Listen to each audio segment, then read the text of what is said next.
Hey yo, what is up FPG fam? Further here. Welcome back to another Aether Gazer video. So for today, I did want to go ahead and talk about the banner schedule, the upcoming modifiers, and who you can expect here within the next couple of weeks and months. I thought this video would be extremely valuable to new players who are joining the game every single day, which is exactly what we want. That's fantastic. That's phenomenal. But also maybe a refresher to players who've been playing the game since day one and might have forgotten who's coming up here relatively soon. We're going to talk about the banner schedule, we're going to talk about the modifiers, and I'm also going to give my 2 cents and thoughts and opinions on each modifier as we go through, maybe give you a little insight of whether you want to pull or not. It's completely up to you. It's your account. You definitely play this game for the modifiers that you enjoy. Also, a quick massive shout out to Flux Kairos for the banner schedule. I do truly appreciate it. This helps out a lot, and thank you so much. I'll leave this linked in the description down below for you guys to look at your own accord and convenience. With that being said, let's go ahead and hop in. I don't want to waste too much time. So I'm going to start out where we're at on global currently, which is with Aether. And then after Aether, we should be getting an Osiris rerun here relatively soon.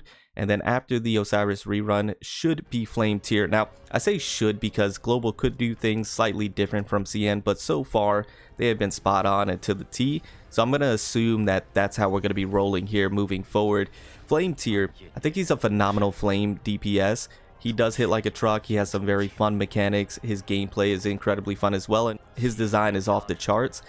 But he does get overshadowed by a modifier that we're going to talk about here in just a second. But he is a good pickup, and if you like him, you should grab him. He is strong, but I understand if you're going to be skipping for, you know, what we're going to be talking about here in just a moment.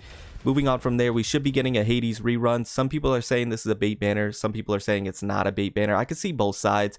I can see people saying it's not a bait banner because Hades is still arguably the strongest modifier on global. She holds her value for a very long time, and she is worth picking up. She truly is, especially if you're a new player, you just joined the game. She is worth picking up, but I can see why people say it's a bait banner because it's right before the headliners of 2.0 and right before 2.0 itself, where we're going to have banger after banger after banger modifiers. So I can see both sides of the coin.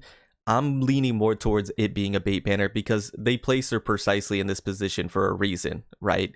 Once again, right before 2.0. So it's up to you what you do there, but my recommendation would be to skip because then we go right into 2.0 with 2 headliners that are must pulls in my opinion. Well, one of them's a must pull, the other one you're going to get for free. Let's go ahead and talk about it. So Lulang is the one that you have to pull for. She's an absolute must pull. She fits on too many teams. She's the best DPS, not DPS. She's the best support when she comes out. She supersedes Hera. She's Hera 2.0. I've been stating that before. She fits on too many different teams. Incredibly strong modifier in the support area. You have to pick her up. I mean, of course, you don't have to, but it's up to you. I think she's a must pull. And then we have Jinwoo, who's going to be free. You should be able to double S her for free.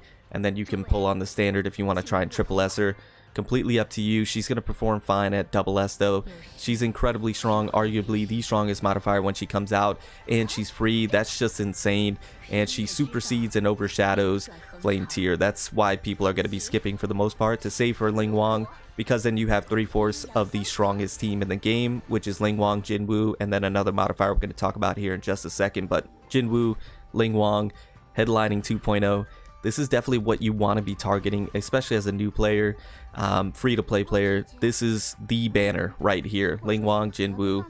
Get Jinwoo for free, pull Ling Wang, get the signature functors, and then you are in such a good position when it comes to Aether Gazer right off the bat. Okay, enough speaking about them. Moving on from there, we have Mang, my Sasuke. I really love this modifier, but it's really just because of his design. He reminds me of Sasuke. I have to have him in Aether Gazer, but he can certainly be a skip for you. You don't have to have him. I believe he's going to be on the standard banner. He's like a wind/thunder or wind and thunder element modifier. He's really cool. He really is cool, and he's strong. He's going to be strong.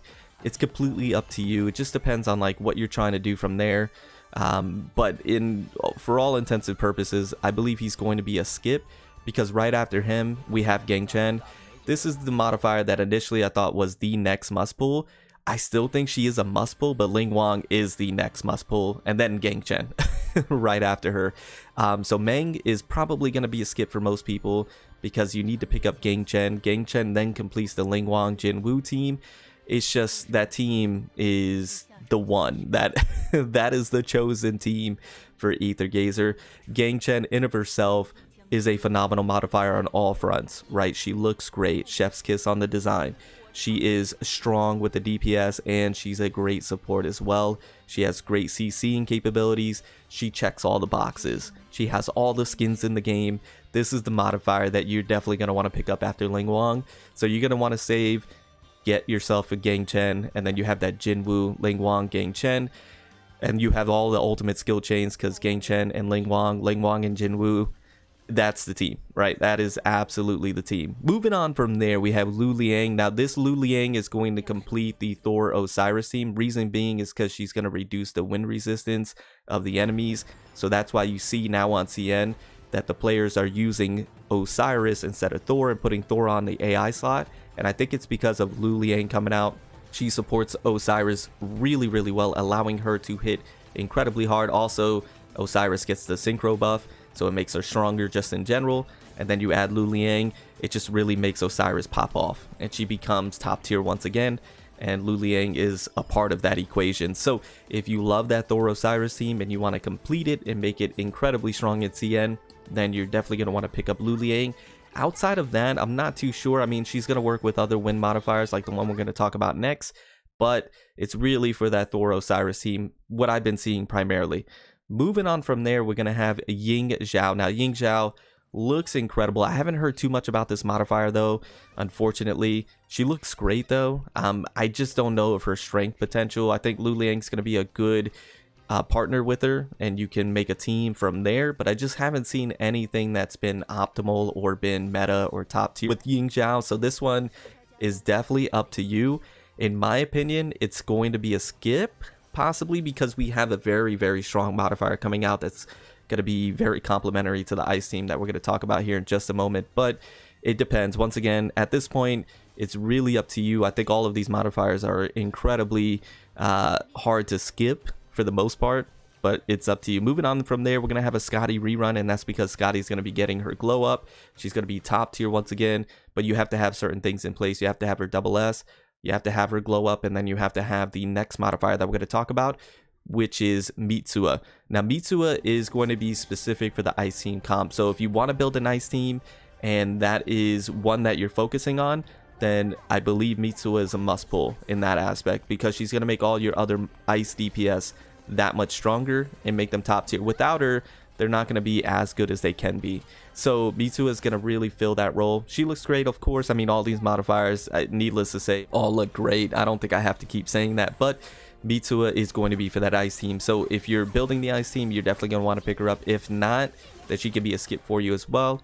Looks like we're going to get a Tsukuyomi rerun and a Jinne rerun and a Hera rerun, and then we're going to be getting Isanami. Now, it's not pictured here, unfortunately, but Isanami is going to be the top meta DPS modifier in the game, no matter what element. She is that strong, but more specifically catered toward the ice element, and then partnered with V2.O.